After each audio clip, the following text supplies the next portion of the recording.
സരിതയുടെ telephone രേഖകൾ നശിപ്പിച്ചതായി solar commission മുൻപാകെ DGP T P. Senkumar അറിയിച്ചു. സരിതയുടെ വിവാദ കത്ത് പിടിച്ചെടുക്കാൻ നിയമപ്രകാരമുള്ള നടപടി സ്വീകരിക്കുമെന്ന് കമ്മീഷന്റെ ചോദ്യത്തിന് ഡിജിപി മറുപടി നൽകി. സോളാർ കേസിലെ കാര്യങ്ങൾ നടക്കുന്നത് സംശയകരമായ സാഹചര്യത്തിലാണെന്ന് കമ്മീഷൻ അഭിപ്രായപ്പെട്ടു. രഹസ്യ സ്വഭാവം നഷ്ടമായ സാഹചര്യത്തിൽ സരിതയുടെ കത്ത് പിടിച്ചെടുക്കുമോ എന്ന ചോദ്യത്തിന് ഉത്തരമായാണ് നിയമപ്രകാരമുള്ള നടപടികൾ കൈക്കൊള്ളുമെന്ന് DGP T P. Senkumar solar judicial കമ്മീഷനെ അറിയിച്ചത്.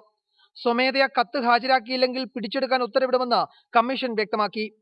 തലശ്ശേരിയിൽ നിന്നുള്ള പോലീസ് സംഘം തിരുവനന്തപുരത്തെത്തിയ ശേഷം സരിതയെ അറസ്റ്റ് ചെയ്യാതെ മടങ്ങിയത് കൃത്യവിലോപമാണെന്ന് ഡിജിപി മൊഴി നൽകി. അറസ്റ്റിന് ശേഷം തൊട്ടടുത്തുള്ള വീട്ടിൽ പരിശോധന നടത്തിയതിൽ വീഴ്ചയുണ്ട്. ഒരു പോലീസ് ഉദ്യോഗസ്ഥനെതിരെ സരിത നൽകിയ പരാതികളിൽ വസ്തുതകളില്ലെന്ന് ക്രൈംബ്രാഞ്ച് അന്വേഷണത്തിൽ കണ്ടെത്തിയിരുന്നു. IG T J. ജോസ് സരിതയുടെ കോൾ രേഖകൾ സേവനദാതാക്കളിൽ നിന്ന് കൈപ്പറ്റിയിരുന്നു. ഈ രേഖകൾ നശിപ്പിച്ചതായി പിന്നീട് അറിഞ്ഞു. ആ രേഖകൾ ഇനി തങ്ങളുടെ പക്കലില്ലെന്ന് സേവനദാതാക്കൾ അറിയിച്ചിട്ടുമുണ്ട്. എന്നാൽ ഇതുമായി ബന്ധപ്പെട്ട് IG-ക്കെതിരെ നടപടിയെടുത്തതായി അറിയില്ല. അതിനിടെ കേസിൽ പോലീസിന് ഗുരുതരമായ വീഴ്ചകൾ വന്നതായി കമ്മീഷൻ DGP അറിയിച്ചു. സരിതയുടെ അറസ്റ്റ്, കത്ത് എന്നിവയിലെല്ലാം സംശയങ്ങളുണ്ട്. പോലീസ് ഉദ്യോഗസ്ഥരുടെ ഭാഗത്തുനിന്നും എല്ലാ നടപടിക്രമങ്ങളിലും വീഴ്ചയുണ്ടായി. ഇങ്ങനെയാണോ സംസ്ഥാനത്തെ കുറ്റാന്വേഷണ സംവിധാനം പ്രവർത്തിക്കേണ്ടതെന്നും കമ്മീഷൻ DGPയോട് ചോദിച്ചു. റിപ്പോർട്ടർ, കൊച്ചി.